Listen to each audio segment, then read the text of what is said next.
So, you want to be a real estate investor, but where do you start? How do you know what information and sources to trust? That's where I come in. I'm Jonny Cattani, and this is the Investor Relations Real Estate Podcast.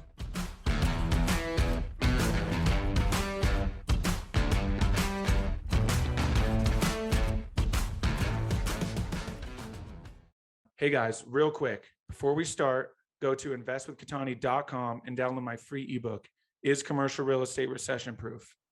Now to today's show.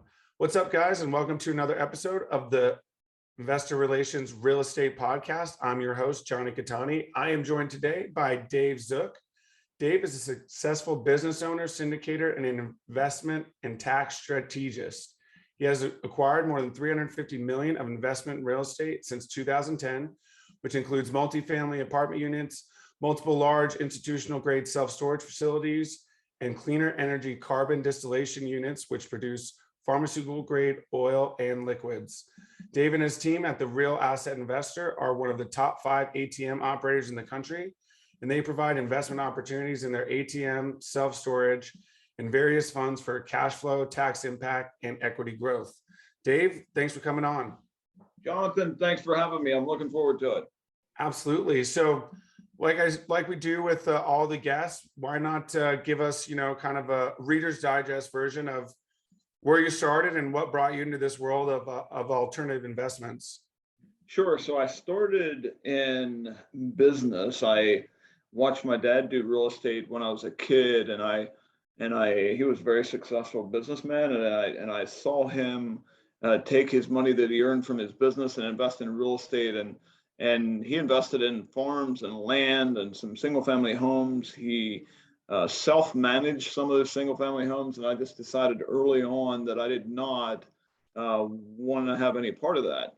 So I went down the business route and got myself in a position where some of the businesses that I had started doing really well. Got a tax liability the one year more than a decade ago of around $500,000. And it just, when I had to give almost half of my money back to the government, I was prior to that, I was having all kinds of fun. I was, spending most of my daylight hours and many non-daylight hours working on my businesses. And it didn't even feel like work because I enjoyed it so much. But when I had to give almost half of my money back to the government, it wasn't so much fun anymore. So I went down the rabbit hole and I started doing the due diligence. I remember reading Robert Kiyosaki's Rich Dad, Poor Dad. And I remember him making statements of, you can make millions of dollars a year and pay no tax legally. And that drove me crazy.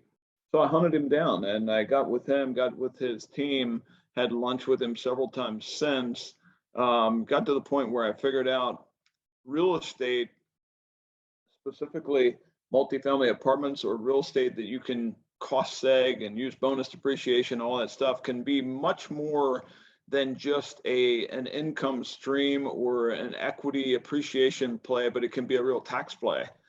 And so I started investing. I went from not wanting any real estate at all to wanting as much as I could get my hands on.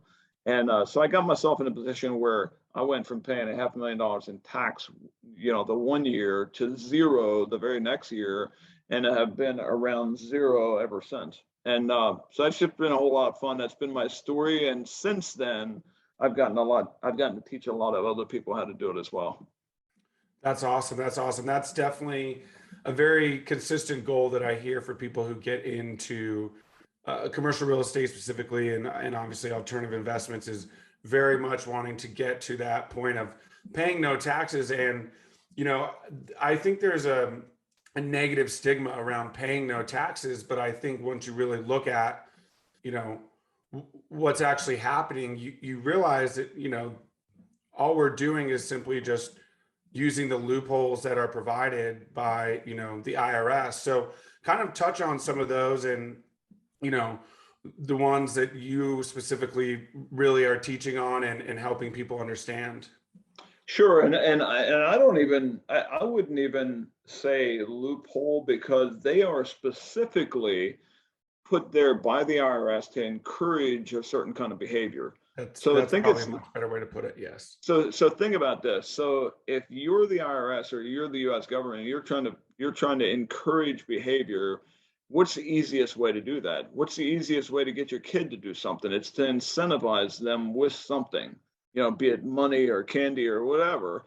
That's really all the tax code is. It's a series of incentives to get you to respond or behave a certain way. And when you do what the IRS or the US government wants you to do, they will reward you for it. They know by their long history of running government funded housing that they're not very successful at those. In fact, if you ever see one that's running efficiently and profitably, let me know, because I've never found it. And so, they know that as well. And so they're stepping in saying, hey, Mr. Investor, if you do this, we'll pay you to do it. If you go out and invest in oil wells, gas wells, if you go out and place, solar systems on your roof, if you go provide housing for us, they'll reward you handsomely. If you go out and buy new equipment, if you go out and hire employees and to build your business, those are all different kinds of ways that they will reward you handsomely to go out and do those things. And through that, if you get that and you go do what the government wants you to do, you can live tax efficiently. And I always say, if you are getting hit with a big tax bill at the end of the year, that's the IRS's fine to you for not doing what they want you to do. Okay. Yeah. I mean, that's really very eloquently put. Honestly, that's a much better incentivized. So along those lines, what, kind of touch on some of these incentives and some of these behaviors that they want you to do, and sort of, I guess, these, rewards that allows you to ultimately pay little to no taxes. Sure. So you touched briefly when you introduced me. You touched briefly on our ATM background, and we're one of the top 5 ATM operators in the space. And I'll just break it down for you or for your listeners. So let's say you're an accredited investor, and you have income. Well, first of all, let me back up just a second. First of all, you've got to like the asset class first and what it does. We don't lead with tax. We lead on building cash flow streams and building wealth. And then we wrap around, we bring around full circle, we bring around that tax impact and attach it, to that investment, or hopefully that investment has a portion of, depreciation or some kind of tax-friendly aspect to it. So we like the asset class. But let's say you're an investor, you invest $104,000 into a unit of ATMs. That's considered, in our world, that's 6 ATMs. So you make a $104,000 investment, you get 100% bonus depreciation on that investment, meaning that you can take that $104,000 and deduct it against other income, and you can wipe out the tax liability on that income. Now, it doesn't, this is considered a passive asset. So, you can't use that depreciation to wipe out the tax liability on W-2 income, but you can use it to wipe out the tax liability on passive income or capital gains or depreciation recapture. There's plenty of ways that you can use that depreciation and get yourself to the point where you're tax efficient. Now, if you're a doctor making high 6 figures, 7 figures, and you're 100% W-2, it's harder to protect yourself from that side, but it's possible. And there are asset classes that will help you do that. It just wouldn't be ATMs. And that's a lot of the time, that's the conversations that I'm having with business owners, investors, trying to pair up an asset with their income stream that will not only benefit from them, from a cash flow and an equity perspective, but that'll get them to the point where they're living tax efficiently. Okay, that makes perfect sense. And so I guess kind of to go back, what led you to ATMs? It's not something you hear a lot about. Obviously, as you get more and more into alternative investments, you start to hear more about it. We obviously talked about, a friend we have in common, Hunter Thompson. He was my first introduction to ATMs. So kind of talk about, how you discovered it and, how you became, I guess, one of the top 5 ATM operators. So as you probably know, the investment community is it's a fairly small community, and when you're out in the community, you start running into the who's who of certain different asset classes, and you start hearing names thrown around, and you know, me personally, I'm always much more interested in hearing what an investor is saying about a promoter than what a promoter is saying about himself. So you hear good things about a certain promoter on a specific asset class that you really like. I was a passive investor in the ATM space for about 4 years before I brought it to my investor base. And that's often the case. I was a natural gas investor for almost 4 years until I brought a natural gas fund to my investor base. You know, so I oftentimes I'm going into an asset class with my own money first, and will not only, you know, I mean, obviously I'm already convinced on the asset class. I already got convictions on the asset class, or I wouldn't be investing in it. But then I'm looking for a great operator. I'm looking for an all-star team that I can, you know, not only feel like I can trust them, you know, and taking that asset to my investor base, but also knowing that there's some size and scale to that asset class that we can do a lot of business with them. So I'd much rather do business with a few partners and do a lot of business with a few partners than do a business with a whole bunch of partners. And you know, once I know that I want to be involved in an asset class, I want to do it with an all-star team, and I want to go deep with that all-star team. So I was a passive investor with this group for almost 4 years before I brought it to my investor base. Got it. Okay. And so kind of talk, you know, if you would like to get into the weeds, would love to. Again, it's not something I know a ton about. I'm just learning about it. So it's obviously, from what I understand, fairly recession resistant. The other thing, you know, obviously your obvious objections, right? Venmo, anything to do with technology, but kind of talk about, you know, the placement of these ATMs, the demographic that they're tailored towards, so that people can kind of understand why these objections, you know, don't really fit. Well, you hit on a couple things there, and that is technology. And what does technology? How do we survive or compete with the Venmos, the Cash Apps, the, you know, cryptos, you know, all the new electronic forms of payment that have sprung up in the last decade? And as you can imagine, back, you know, 11 years ago when we got into this space, that was all the talk back then. It's like, oh man, we got this new thing coming out. And back then it was, you know, almost unheard of that you'd have, you know, forms of electronic payment that you could do on your smartphone. And, you know, the word on the street was that in, you know, 3 or 4 years, cash is going to be dead because of that.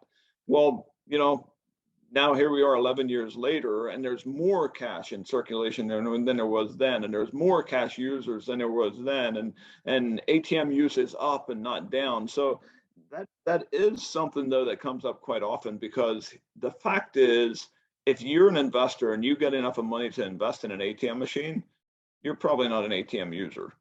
And when you understand who your customer is, then it starts to make a whole lot more sense. Our customer, our regular user, is lower income, EBT card carrier, immigrants. They're sending money back home through using the ATM platform. That's our user. They use cash, always have used cash, and probably will for quite a long time in the future. Okay. That makes total sense. And really kind of hits on that, you know, they don't have access to banking really in a general sense, you know, for whatever it may be, whatever reason there is, they just don't have access to banking. So, you know, as I understand, the data is there to support this asset class, but kind of talk, you know, with the economic landscape, you know, how you kind of see the future of this asset class continuing. Sure. So first I'll talk a little bit about our business model. Typically, you have two different players in this space. You have a mom and pop operator. They can, you know, if they're really aggressive, they can handle up to 150, 200 ATM locations within a 50-mile radius. And they service those ATMs. They provide the cash. It's a very hands-on business, as you can imagine, not scalable. You can make a great living on this. It can be a great business, but it's not very scalable. On the other side of the spectrum, you have the institutional players like Cardtronics and some of the big guys, publicly traded, $1.5 billion revenue companies. They have all audited contractors for maintenance, Brinks and Loomis for filling the machines up with cash. Everything, there's cameras all over the place, fully audited. Those are your two players in this space. What we did is we sort of took the approach where we are taking down large portfolios of institutional grade assets, ATMs, and we're playing with the institutional players. We're one of the top 5 in the space. So we're taking down large portfolios, could be $5, $10, $20 million portfolios. And then we're taking it out to our investor base, chopping it up in bite-sized pieces. And investors have access to an institutional grade location, and they can invest in that bite-sized piece of, obviously you got to be accredited. One unit of ATMs is $104,000, like I mentioned, but it's the only way that I know of that an investor can have access to consistent institutional grade assets in the ATM world. I mean, sure, you can buy stock from Cardtronics, you could play it like that. Many reasons why you wouldn't want to do that, but then the other thing, so we sort of nailed down our business model. The other thing that we do, and this is important for a number of reasons, but one of them is it's important because we're not going out and putting new ATMs in new locations. When we take down a portfolio, we're unseating somebody. We're taking over a portfolio. So now you got we're not creating a saturation density, which is good for nobody. The other thing that probably even more important is you now have a clear track record, history, performance. You can go back to every ATM in that portfolio and you can see exactly how many transactions have taken place in that location for the last, 1, 2, 3, 5 years. And so that's really important. That removes a lot of risk because you're going into a location knowing what that location has done and will deliver for you in the next couple of years. It's much like when you buy a multifamily apartment building and you're asking for the T12. You want to see the history. You want to see consistency of the cash flow. Same thing. Okay, awesome. That makes total sense. So since you are taking these over and you can obviously see the history, what in terms of like the physical depreciation, what does that look like for these machines? Are you eventually having to replace them, or the parts? Obviously, they're computers in a general sense. Computers break down, that kind of stuff. Hardware breaks down. So what does that look like? Typically, when we're going into a new location, those ATMs are old and they need replaced. So you're looking at typically you're looking at a portfolio that's been owned and run by somebody, some other player, and they've kind of run the life cycle of that equipment. Could be 5, 7, 10 years, and we're basically stepping in, tearing out the old machine, putting a brand new machine in with all the latest technology and the security features and all that. So that's how you get that 100% bonus depreciation. You're putting a brand new machine in its place. Got it. Okay, that makes total sense. And then, so because of that life cycle, is that the typical hold period then, that kind of 7 to 10 years? Is there a way out for investors, or is this just kind of an evergreen thing? You buy the machine and it just goes? You buy the equipment, you make the investment. It's a 7-year contract. There is no liquidity. I will tell you though, from an investor's perspective, when you're taking the 100% bonus depreciation, I'll break it down for you in two different segments. When you're taking the 100% bonus depreciation and then you're adding in the cash flow, your principal risk is about 2.4 years. So when you're taking the tax impact, 100% bonus depreciation, and you're taking the cash flow, now you got about 2.4 years. After that, it's free cash flow. You've got all of your principal out of the deal. Now you've got another, 4.5 years of free cash flow. The other way you can look at this is, let's say that first year, you're a high tax bracket taxpayer. You're taking that 100% bonus depreciation in the first year. You're adding in the first 12 months of cash flow. You get your first 60, 65 to 70% of your principal out in year one, that first 12 months of cash flow. So just, although it's a 7-year contract, don't get that confused with, being at risk for 7 years, because you're really at risk for, 2.4 years. Got it. Okay. So obviously very enticing for credit investors, especially high net worth.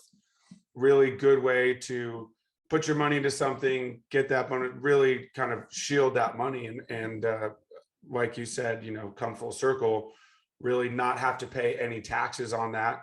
But ultimately, only that income is what you can take from the bonus depreciation. So, wow, that's really incredible. I haven't had a chance to really dive into it, so I really appreciate you letting me really get all the way into that, because I keep hearing about it. Hunter Thompson talks a lot about it. Jeremy Roll talks a lot about it at conferences and different things like that. And it's starting to, I'm sure as you've seen, more and more people are starting to become interested in it as an asset class. Seems like something that was, not as talked about. So let's kind of move back into your kind of the commercial real estate side of things.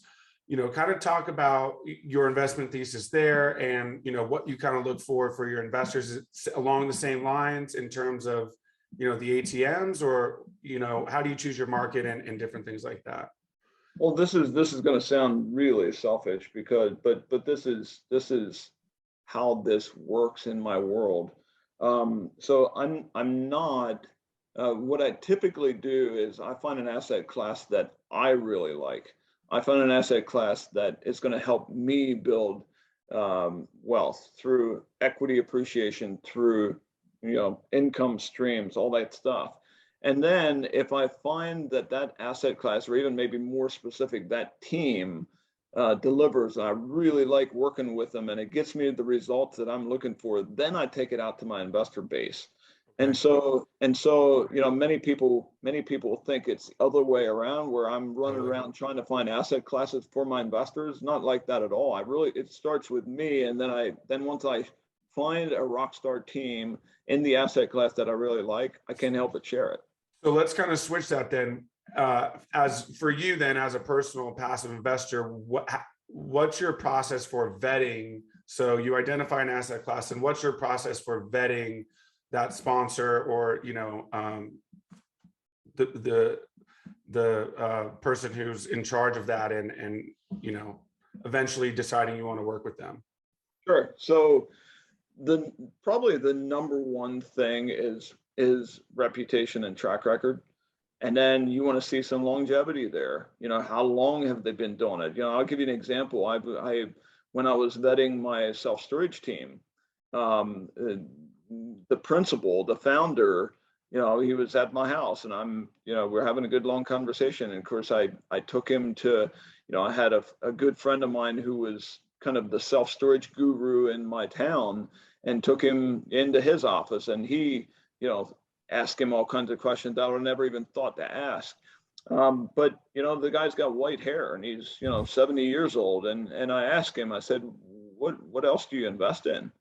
And his answer was nothing. I mean, it's all I've ever invested in. It's all I've ever done my whole life. And so that's the kind of thing that you're looking for as well. And then, track record. I mean, I kept hearing good things about this team and their track record. I kept hearing from their investors, which, to me is hugely important, because if you have an investor who says, oh yeah, man, I've been doing business with these guys for the last 6, 8, 10 years, and they've been delivering incredible returns, and we did this with this property and that with that property, and we had these kinds of returns, that's the kind of stuff you want to hear. So those two things are probably most important. Then you got to like working with them. I mean, if you can't have fun, and if you're constantly, bickering and arguing and fighting, I mean, life's too short for that stuff. And so, you got to enjoy working together. You got to be a good fit. I mean, I got to be a good fit for them. They got to be a good fit for me. They got to be a good fit for my investors. So probably those three things are the top three for me, for me. Absolutely. Makes total sense. And that's pretty universal, I guess, when it comes to, vetting your sponsor and your operator. So I guess now let's talk about a little bit, we're almost getting to the time. We picked your brain so much on ATMs, but since you are a passive investor and you're a passive investor first, and then eventually you go to your investors, talk about how you made that network of investors. Were they just friends and colleagues you've made, and you were just like, hey, I'm in this, I'm doing this thing. Was that something you'd be interested in? Do you, are you all over were you all over social media in the beginning? Kind of talk about, how you built that platform and that network of investors. Sure. So it started with family, and then family and friends, and got to the point, and I never really started down this path thinking that I was going to be a syndicator. I was an investor first, and bought a couple hundred units of apartment buildings, ran out of my own cash, brought my family in, then brought my friends in, and it sort of grew organically from there. And of course, then after that, I got invited to speak at some live events. I'm faculty at several of them. Got to speak on some podcasts and started getting known nationally. And so, today though, most of our deals get funded by repeat or referral investors. So, of course we, obviously get some from, get some investors who want to invest with us from speaking on a podcast or getting introduced through platforms like yours. But most of our business today happens through repeat and referral business. That's awesome. And especially in this industry, when you have that referral, that just really mitigates that sort of that initial hurdle of like, do I really want to work with this person? When someone, really close to your network can vouch for them, it just, kind of automatically sets the tone for that relationship. And you typically, that's when you really see the best relationships formed is truly from a referral, or someone can vouch for them in the community, which you obviously mentioned earlier is a small community. And so if you have a good name, that really travels around, and people are going to hear about you for sure. So awesome. Well, again, I really appreciate our time. We're getting towards the end here. So I have 5 questions that I ask all of my guests. So we'll get to those final 5 questions here. So the first question is the best advice that you've gotten from a mentor. Best advice that I've gotten from a mentor. That's a great question. I would have to say, and I could break this up in, probably 5 different ways and 5 different sort of assets. I mean, you could ask me that from a finance perspective, an investing perspective, a personal fitness, or a spiritual perspective. But one of them was, influence the influencer. If you're, I'm talking specifically about, if you're going to be a syndicator, and you want to get some momentum, get to the point where you're talking to the CPA who has 100 clients, and get to the point where, now instead of going, looking for the money, you have that CPA firm saying, hey, I got a client that has a problem. Can you help? And so, in the syndication space, that has created a lot of momentum when you can influence the influencer and get them to the point where the money's looking for you instead of you going out looking for the money to fund the deal. Awesome. I love that. I love that a lot. That's great. What is it about your career that makes you feel like you're fulfilling your why?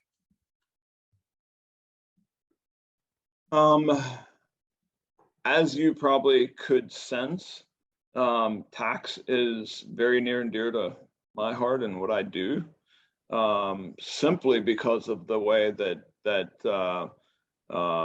it impacted me, more than a decade ago. And so when I can help others live tax efficiently, where they are thinking conventional, and they're thinking, well, this is just what I've been dealt, and this is just, you know, I make a lot of money, you got to pay a lot of tax. When you can step in there and help other people live tax efficiently, and even more specifically, if you can then see them get loose from that, you know, 37% tax, and then turn around and do great things with that money in their community, in their world, in their family, that's a lot of fun. Awesome. I love that so much. That's so true. Really, ultimately, I think we're all here to help each other. And that's what I love about this space, is everyone just always so willing to help, you know, in whatever way they can, because we all have different things we're good at, and we're all willing to offer that however we can. Okay, next question. What is your favorite non-real estate or investment related book? Oh man, I have a bunch of those. I will go with a recent one, The Gap and the Gain by Dan Nice. Sullivan. Yeah. Yep. Great book. Great book. Cool. If you could have any superpower, what would it be? If I could have any superpower, it would be that I could push a button, and whatever situation I would be in, I would be the master of it. Ooh. If I'm at the beach and there's 10-foot waves, I would want to be a world-class surfer. If I'm somewhere and I am shooting guns, I'd want to be the best sniper in the world. Like, If I want to do something or go somewhere and I want to fly a private jet, I want to fly the thing. Yeah, so I mean, just be world class at whatever situation I would I be love in. that. Now, Like I the know that's Matrix. imaginary thinking, but Press you a button asked, and so there someone it is. downloads it into you. Like Yeah, in the Matrix. it'd be like you push a button and you're just a master at that thing. So I love sure. Yeah, that's awesome. That's a great one. Cool. And then last one, what's the best way for people to get a hold of you and learn more about you? Our website is therealassetinvestor.com, and you can reach out to us at info@therealassetinvestor.com. And when you do that, we'll respond to you. Awesome. Cool. And we will link all this in the show notes, make it super easy. Dave, it's been incredible. I really appreciate you coming on. All right. Well, thanks for having me on, Jonathan. It was fun. Absolutely. Hey guys, thank you so much for watching today's episode. I hope you really enjoyed it. Listen, I know it's cliche and you hear it all the time, but please don't forget to like and subscribe to the channel so you know when the next video is coming out. Even though this is technically a daily podcast, you know it's coming out the next day. We have a ton of content coming your way. So please like and subscribe. It helps a ton. Leave comments. Would love to know what you guys think. And we will see you on the next one. Thanks so much.